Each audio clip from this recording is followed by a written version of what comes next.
in there, gets absolutely plastered, iced out by Usyk.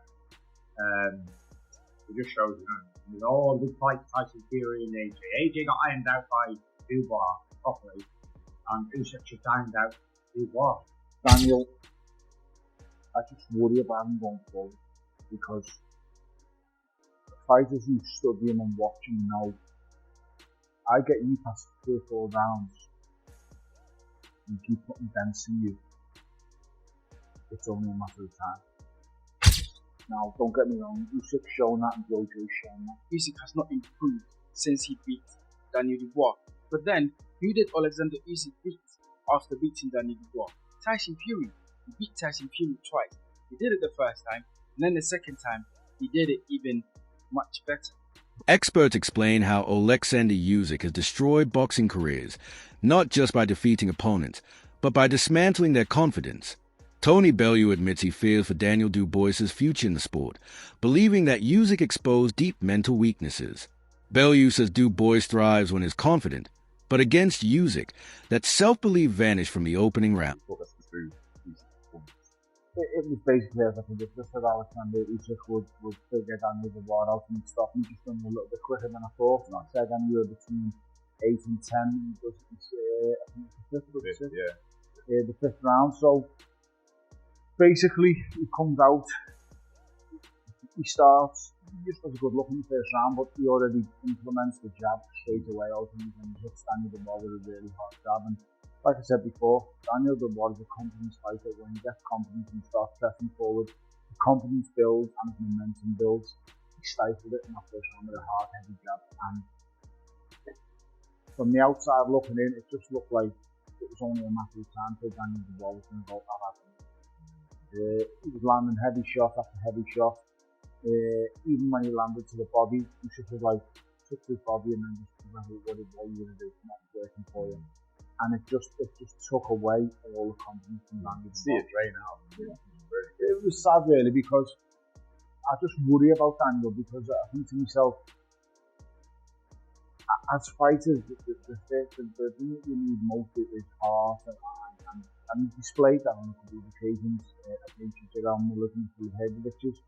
But then he's also displayed that he doesn't have the heart for the fight at certain times in fights, and I think Frank Warren has openly praised Oleksandr Usyk as one of the greatest fighters of this generation, placing him alongside historic legends like Muhammad Ali and Lennox Lewis, and emphasizing that Usyk's achievements are equally significant.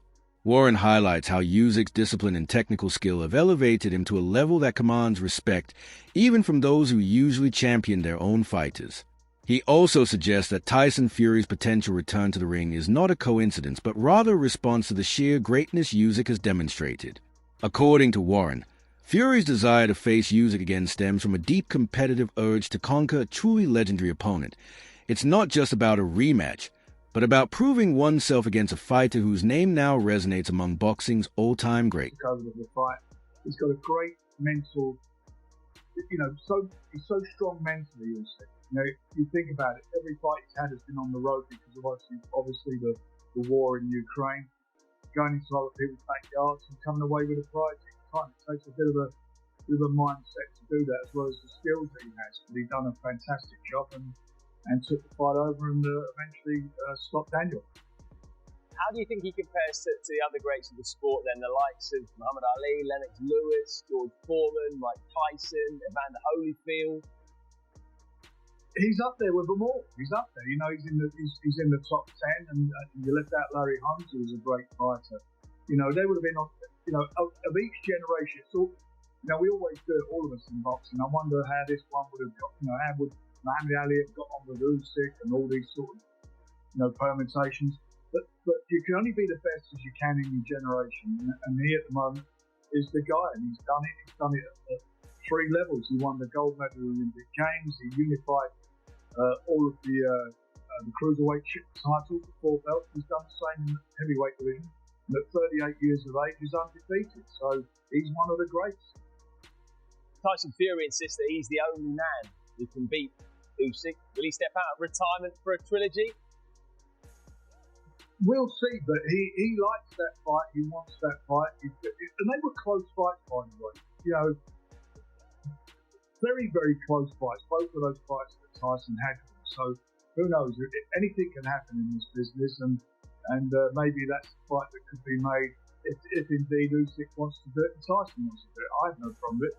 In fact, it was mentioned during an interview over the PA address at Wembley on Saturday, and everybody got loud and cheered. So, I'm sure there'd be an appetite for it.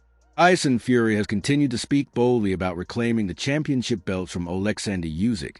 But despite his confidence, the results of their past two encounters tell a different story, with each loss gradually chipping away at his aura of dominance. Observers have noted a visible shift in his energy and behavior since those defeats, especially after his most recent loss, which has kept him out of the ring. A surprising silence from someone known for his outspoken personality and constant media presence. Many fans and analysts believe that Fury's desire for a third match isn't driven solely by revenge, but by a deeper need for redemption, a chance to restore his standing mentally, emotionally, and historically. If this third bout does take place, it could very well be Fury's final opportunity to heal the wound Usyk left on his career and legacy. Usyk, middleweight. You say you want the WBC. It's held by gypsies. It is held by gypsies. It's held by the Gypsy King.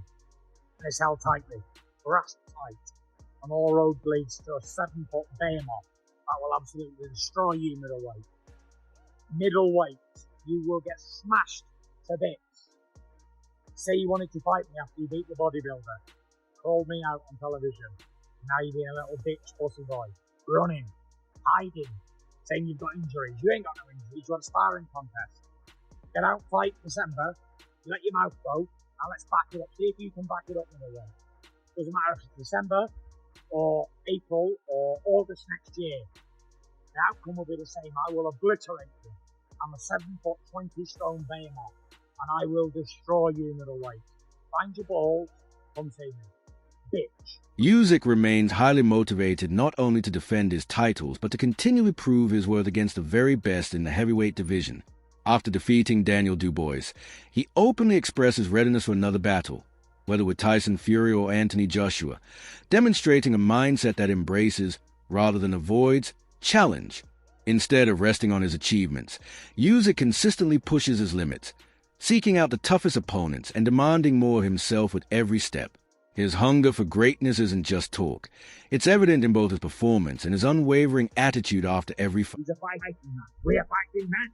After all, right, he's a fighting man, and that's going to eat away at his soul. Fact that he lost his last ever fight with Oleksandr Usyk. So my bet, my money would go on a rematch happening in Saudi Arabia once again, not in October, sometime around March next year. You got to decompress. You got to forget all about fighting. Enjoy your family. That's enough. That walk the dog go for it. I mean, Franco thought what's going to happen in the future. Get over the loss mentally, because it will take a while to process. Now, granted, it was a split decision.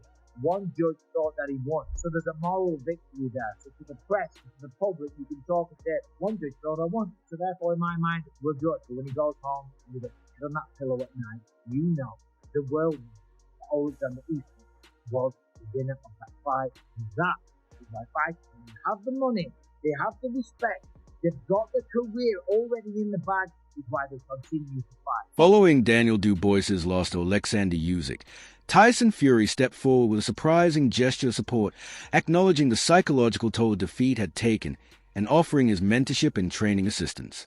This act reflects Fury's deeper understanding of the emotional and mental strain that facing a fighter like Usyk can impose, even on the most promising young talents. With his own experience in the ring and personal history with Usyk, Fury emerges as a valuable guide, and his willingness to mentor Dubois reveals a side of leadership and responsibility toward nurturing the next generation of British fighters. This support not only aims to aid Daniel's recovery, but also highlights a rare sense of community spirit in boxing that is seldom seen so open. Right guys, quick one. I keep getting asked about this Dubois situation and all this clicking stuff and whatever else. Here's the facts. The facts are, young Daniel did his best against one of the greatest champions it's ever been, and it wasn't good enough to come up short. He got put down twice. What do you want him to do? Die in the ring? There's no first place for getting back. Lad did his best. He wasn't going to win the fight. He's better off getting out there. There's a lot of jealousy in boxing. especially when an individual's making a lot of money. A lot of jealous fighters slagging someone off who did his best and the guts to get in there. There is no cowards in boxing. When you're in that ring playing World Heavyweight Champion, there is no cowards. So all credit deserves to Daniel. He worked in boxing from being 8-year-old. He won the world title. I fought Usyk, but it was disputed. Video went off. I fought Usyk, it was disputed. And now he's saying, oh, multi-millionaire at 27, do what he wants. Daniel, if you ever get to see this, chin up, son. Your dad's proud of you, everybody's proud of you. You've come from a kid to a man to be the world heavyweight champion. I boxed at Wembley in front of 100,000 people. You can't beat that kid. And if you ever want to do any training, you're a real straight man. Give yourself some mortal anytime you want, kid. Because there's no jealousy here, and there's no people putting others down to do the best. I call them dream crushers and jealous. Exactly, that's what these are. And the dirty, jealous. You look, Daniel, you look. Tyson Fury has made it clear that he sees no value in facing Anthony Joshua for a third time, pointing to Daniel Dubois' competitive performance against Joshua compared to the ease with which Usyk handled Dubois as evidence that Joshua no longer presents a serious threat to the Ukrainian champion. From Fury's perspective, he remains the only man capable of standing toe-to-toe with Usyk, and he has openly expressed a desire for a third bout, this time at the iconic Wembley Stadium. His motivation goes beyond reclaiming the championship belt. It's also about delivering a historic trilogy for the British crowd, one that could define this era of heavyweight boxing.